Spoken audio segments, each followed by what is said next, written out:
सर्व पालकांना आणि विद्यार्थ्यांना नमस्कार. इयत्ता 5वी आणि इयत्ता 8वीच्या विद्यार्थ्यांसाठी अतिशय मोठी सूचना आहे. आपले जे हॉल तिकीट आहे स्कॉलरशिपच्या परीक्षेचे, ते हॉल तिकीट रिलीज झालेले आहेत. ठीक आहे. मग आता हे जे आपले हॉल तिकीट रिलीज झालेले आहेत, ते हॉल तिकीट आपण कसे बघायचे, परीक्षा कधी होणार, हे सगळं आपण आज बघणार आहोत. ठीक आहे. तर आपली जी परीक्षा आहे इयत्ता 5वीची देखील आणि इयत्ता 8वीची देखील, दोन्ही परीक्षा ज्या आहेत त्या 22 फेब्रुवारी 2026 रोजी होणार आहे. सर्व जिल्ह्यांमध्ये एकाच दिवशी एकाच वेळेला त्या सगळं ज्या एक्झाम्स आहेत त्या होतील. त्याच्यामुळे आपल्याला कुठेही वेगळा पेपर किंवा वेगळी एक्झामिनेशन असं काहीही नाहीये. ठीक आहे. तर सगळ्यांचे जो पेपर आहे 5वीचा पण आणि 8वीचा पण, दोघांचेही पेपर जे आहेत ते 22 फेब्रुवारी 2026 रोजी होणार आहेत. ठीक आहे. त्याच्यामुळे ही तारीख आपल्याला लक्षात ठेवायची आहे. त्याच्यानंतर आता जे आपलं हॉल तिकीट आहे ते हॉल तिकीट कसं डाउनलोड करायचं, तर हॉल तिकीट सगळ्यात महत्त्वाचं, हॉल तिकीट जे आहे हे शाळेला डाउनलोड करता येणार आहे. तुमचे जे फॉर्म आहे ते फॉर्म शाळेतने भरलेले आहे. बरोबर, तुमचे फॉर्म शाळेने भरलेले, हॉल तिकीट देखील शाळाच डाउनलोड करून तुम्हाला देणार आहे. ठीक आहे.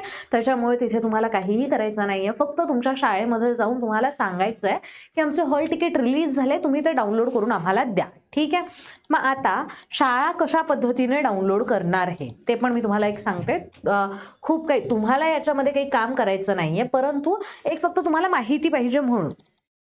तर हॉल तिकीट डाउनलोड करण्यासाठी ही लिंक आहे. ठीक आहे. या लिंकवर जर तुम्ही क्लिक केलं तर या लिंकवर क्लिक केल्यानंतर तुम्हाला एक पेज ओपन होईल. त्या पेजमध्ये कोपऱ्यात जर तुम्ही बघितलं तर शाळा लॉग इन असं दिसेल. ठीक आहे. मग हे शाळा लॉग इन जे आहे त्या शाळा लॉग इनवर तुम्ही क्लिक केल्यानंतर तुम्हाला लक्षात येईल की अशा पद्धतीने स्कूल लॉग इनसाठी तुमचं पेज जे आहे ते पेज ओपन होणार आहे. ठीक आहे. मग आता हे पेज ओपन झालं की इथे शाळेचा जो काही ID असेल तो शाळा ID आणि त्याचा शाळेचा जो काही पासवर्ड असेल तो पासवर्ड शाळा टाकणार. तुमच्याकडे हा ID पण नाहीये, तुमच्याकडे हा विद्यार्थ्यांकडे पासवर्ड देखील नाहीये.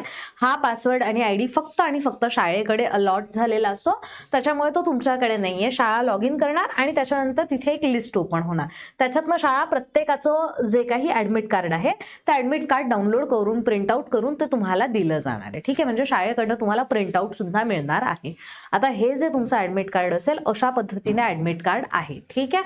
मग आता याच्यामध्ये सगळ्यात महत्वाचं तुम्हाला गरजेचं काय आहे, किंवा विद्यार्थ्यांनी आणि पालकांनी सगळ्यात पहिले तुमचं जे हॉल तिकीट आहे ते हॉल तिकीट तुमच्या हातात आलं की सगळ्यात आधी काय चेक करायचं, तर सगळ्यात आधी तुम्हाला चेक करायचं आहे तुम्ही कुठल्या वर्षीचं ते डाउनलोड झालेलं आहे. आता इथे तुम्हाला दिसताना 2022 दिसतंय, कारण आत्ताचे जे काही हॉल तिकीट्स आहेत ते हॉल तिकीट असे गुगलवर किंवा इतर ठिकाणी अवेलेबल नाहीये. ठीक आहे. तुमचा पाल्याचं जर तुमच्याकडे आलं तर तुम्हाला ते ओरिजिनल जे आहे या वर्षीचं जे आहे ते तुम्हाला बघायला मिळेल. बरोबर, इथे 2022 दिसतंय कारण की हे जे हॉल तिकीट आहे हे 3 वर्ष जुनं हॉल तिकीट आहे. ठीक आहे. तर तिथे तुम्हाला तुमची जी तारीख आहे, एक्झामची तारीख आणि वर्ष आणि कितवीचं आहे, या 3 गोष्टी तुम्हाला तिथेच वर लगेच बघायला मिळतात. ठीक आहे. मग आता ते बघितल्यानंतर पुढचं तुम्हाला काय चेक करायचं, तर तुम्हाला चेक करायचं आहे इथे असणार आहे विद्यार्थ्याचं नाव. ठीक आहे. इथे असणार आहे विद्यार्थ्याचं नाव, त्याच्यानंतर स्टुडंट नेम दिसलं आहे. बरोबर,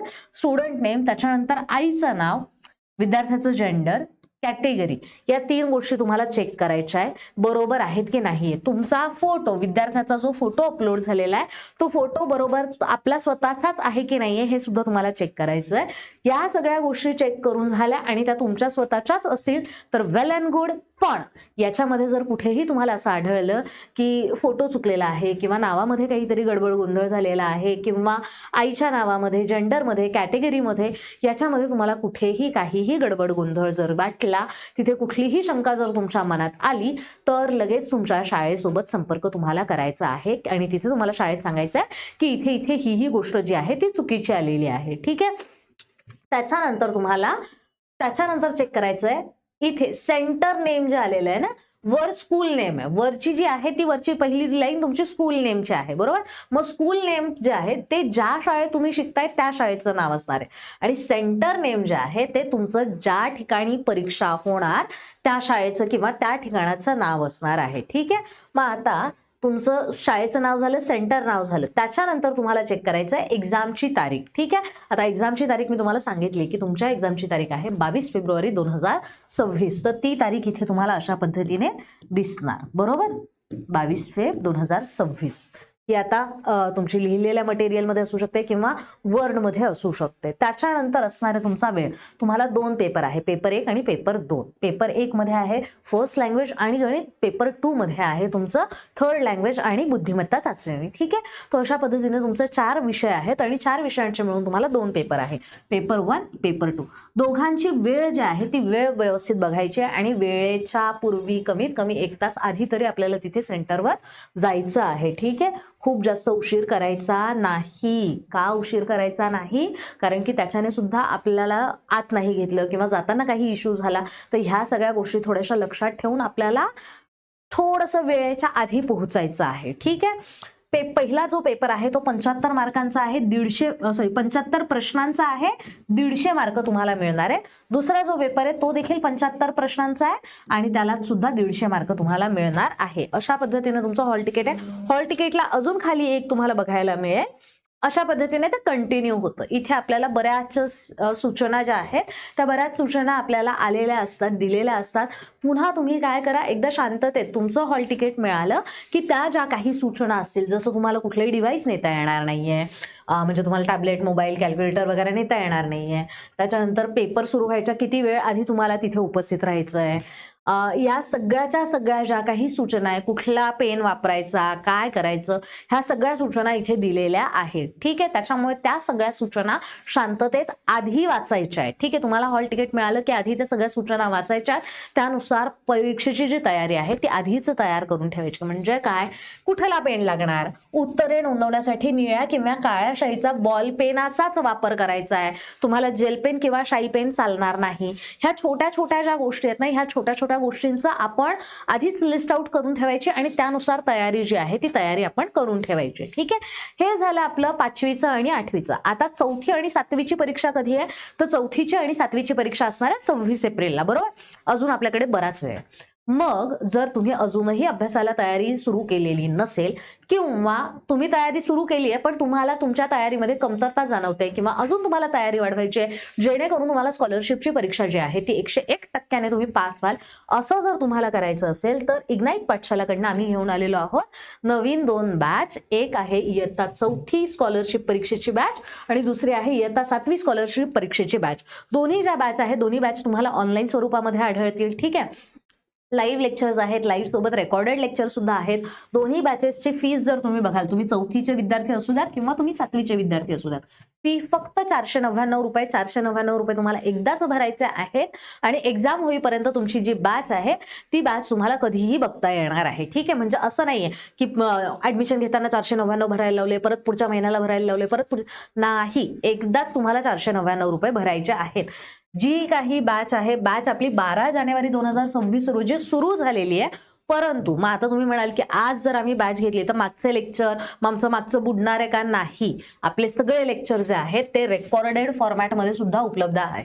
ठीक आहे, आपले लाईव्ह पण लेक्चर्स आहेत आणि रेकॉर्डेड पण लेक्चर्स आहेत. मग जे लेक्चर्स तुमच्या आतापर्यंत झालेले नाही आहेत, आठवड्याभराचे लेक्चर्स जे काही तुमचे बुडालेले असतील, झालेले नसतील, ते लेक्चर्स तुम्ही आता रेकॉर्डेड फॉर्मॅटमध्ये बघू शकतात. ठीक आहे, आणि आपली जी एक्झाम आहे 26 एप्रिल तारखेला, त्या एक्झामचा संपूर्ण जो काही अभ्यासक्रम आहे तो आपण लवकरात लवकर 31 मार्च पर्यंत आपण पूर्ण करण्याचा प्रयत्न करणार आहोत. नाहीच काही तर पुढे 4-5 दिवसांमध्ये आपला तो एक्झाम जो काही अभ्यासक्रम आहे तो पूर्ण अभ्यासक्रम कंप्लीट होणार आहे. ठीक आहे, रेकॉर्डेड व्हिडिओ आपल्याला बघता येतील. आपले लाईव्ह सेशन्स असतात, त्यावेळेला तुम्हाला जे काही प्रश्न असतील ते तुम्ही चॅटबॉक्समध्ये टाकू शकता, जेणेकरून तुमच्या प्रश्नांची उत्तरं लगेच शिक्षकांकडनं दिली जातील. ठीक आहे, आपल्याकडे रेग्युलर टेस्ट होतात. ठीक आहे, डेली बेसिसला पण टेस्ट असतात आणि वीकली बेसिसला पण टेस्ट असतात. जो काही टॉपिक तुम्हाला शिकवला गेला त्याच्यावर लगेच टेस्ट घेतली जाते, जेणेकरून तुम्हाला त्याचा सराव जो आहे तो सराव चांगल्या पद्धतीने करता येईल. आणि वीकली ज्या टेस्ट असतात त्या वीकली टेस्टने आपल्याला पूर्ण जो पेपर आहे तो पूर्ण पेपर सोडवण्याची जी सवय आहे ती आत्तापासनं लागते. ठीक आहे, आणि त्याच्याच सोबत आपल्याकडे विद्यार्थ्यांसाठी आणि पालकांसाठी मीटिंग सुद्धा आपण घेत असतो, जेणेकरून विद्यार्थ्यांना आणि पालकांना टीचर्स बद्दल जर काही सजेशन्स असतील किंवा लेक्चर्स बद्दल काही सजेशन्स असतील तर ते सगळं पालकांना देखील सांगता येतं, किंवा आम्हाला जर काही वाटलं एखाद्या विद्यार्थ्याबद्दल काहीतरी सांगावंसं तर ते देखील आम्हाला पालकांपर्यंत पोहोचवता येतं. ही जी बॅच आहे ही तुम्ही मोबाईलवरून, लॅपटॉपवरून, टॅबवरून, कशावरूनही विकत घेऊ शकताय. कशावरूनही तुम्ही ही बॅच बघू शकताय. तुमच्याकडे जे डिव्हाइस असेल त्यावरून तुम्हाला ती बॅच बघता येणार आहे. ठीक आहे. तर अशा पद्धतीने बॅचचा जास्तीत जास्त लोकांनी लाभ घ्या. जास्तीत जास्त लोकांपर्यंत आमचा व्हिडिओ पोहोचवा, जेणेकरून त्यांना सुद्धा फक्त ₹499 मध्ये जी बॅच आहे तिचा फायदा हा घेता येईल. Thank you.